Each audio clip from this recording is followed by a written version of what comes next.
If you're in a restaurant and you're missing calls, messages, and online orders after hours, you're literally leaving money on the table. What if I told you that there was a way how you could automate the process and it would be available 24/7?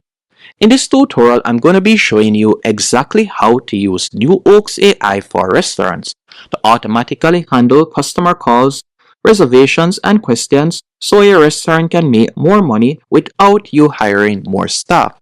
To get started, you're going to go onto NewOaks.ai, and by the way, I'll be leaving a link in the description and pinned comment that you can use, and it will help to support the channel. So thank you in advance. Once on here, you're going to select to create a new account, and you can create an account using your email address. Once you have done that, you will be redirected to a dashboard just like this. And the first thing I want you to do is open a new tab, and this new tab I want you to go onto your website. And if you don't have a website as yet for your restaurant, I do recommend that you create one.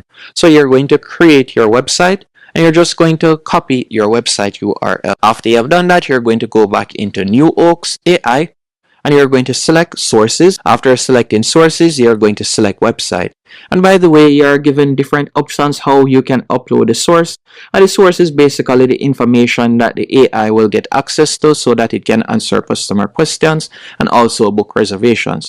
So for example, if you don't have a website, you could upload a PDF or doc that the AI can use to answer basic information. Or if it is a case that you would like to fill out the information, you can also do that. So you could select company info right here. You can fill in your company name, email address, and all of the information. So we're just going to be selecting website for this example. Paste in the website URL, select fetch links, and you're going to give it a few seconds while it crawls our website. While it is doing that, there are a few other things that you can also do for me. For example, we can go right here and we could select chatbot. After selecting better yet, select settings. After selecting settings, you can change the chatbot name if you want. You can also go over to the left-hand menu option and select chat interface. After selecting chat interface, if you would like to change the name, for example, this will be the initial message. I'm going to change the initial message and I'm going to be adding in a name. So let's say we were to call it Steven. After you have done that, you can scroll down. You could also change the theme if you want from light to dark theme. You can scroll down and you can also upload a chat logo if you want. As you can see, there are numerous options how you can customize it. So this would be the section where you're given the customization options. Now we're going to go back to sources as it should have fetched it by now. So let's see. No, still haven't fetched it. So let's do that again. And we're just going to give it a few seconds. And once it has fetched it, all you need to do is select retrain chatbot to add the information. So just give it a few seconds. Once it has fetched, it will continue with the tutorial. So as you can see right here, it has fetched 8 URL.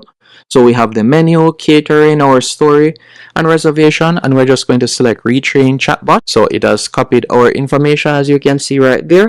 Once it has trained it, as you can see right here, what you're going to do next, if it is a case that you would like to use it for voice AI, you could select voice AI and you could enable web voice call. And from there, you could also add in a voice prompt, and I would recommend that you go onto ChatGPT and quickly ask it to create a voice prompt for your restaurant. After doing that, you can also select leads, and let's say for example you were not creating this for a restaurant and you would like them to fill out a lead form. This is what this option is basically for. And you can also select appointments. After selecting appointments, you can either choose to connect your Google Calendar or Calendly. Quickly, you can also do that. Now to embed it onto your website, you will select embed on site, and you're provided with quite a few options. For example, if you would like to add chat and voice, you can quickly copy it. And we're just going to be copying chat for example sake. So you can see right here, you have a few options to add the chatbot in the bottom right hand corner of your website. Add the script to the tag inside the head tag of your HTML. So you would simply copy this script and add it. But for this example, we're just going to be going directly to the link. So I'm going to simply open this link. So I'm just going to open this link, and let's say for example sake, I were to ask what's on the menu. You can see right there, it tells me what's on the menu.